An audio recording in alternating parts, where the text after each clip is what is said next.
হাজার বছরের পুরানো এক দেউল।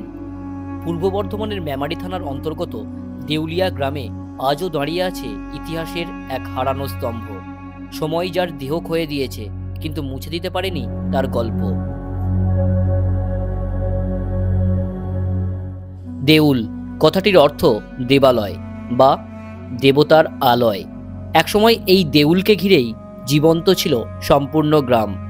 আজ শুধু দাঁড়িয়ে আছে তার স্মৃতি, তার নীরব অস্তিত্ব। ইতিহাসবিদদের মতে দশম থেকে দ্বাদশ শতাব্দীর মধ্যে পাল ও সেন যুগের সন্ধিক্ষণে স্থানীয় সামন্তপ্রভু বা ধনী বণিক সম্প্রদায়ের উদ্যোগে নির্মিত হয়েছিল এই দেউল।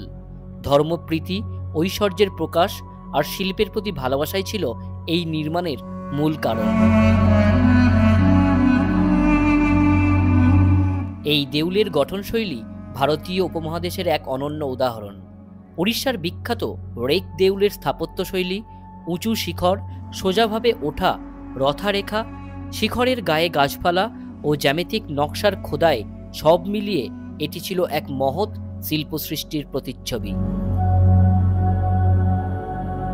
সম্পূর্ণ দেউলটি ইট দিয়ে গাঁথা।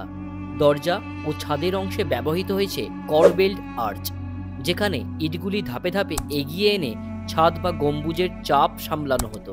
এই কৌশলই পূর্ব ভারতের স্থাপত্যকে দেয় আলাদা পরিচয়। দেউলের ভিতরের অংশ আজ ভগ্ন, নেই কোনো বিগ্রহ।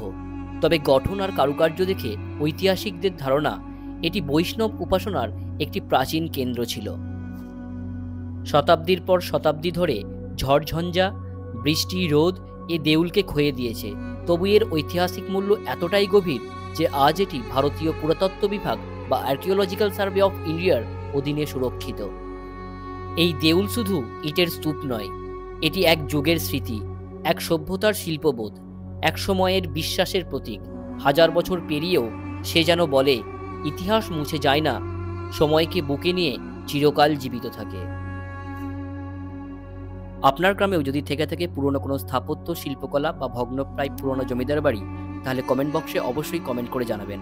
আমি পৌঁছে যাব আপনার গ্রামে এবং আপনাকে নিয়েই বানাবো আপনার গ্রামের ভিডিও। আর এরকম ভিডিওগুলি দেখার জন্য অবশ্যই ফলো এবং লাইক করে রাখবেন। ধন্যবাদ আপনাকে।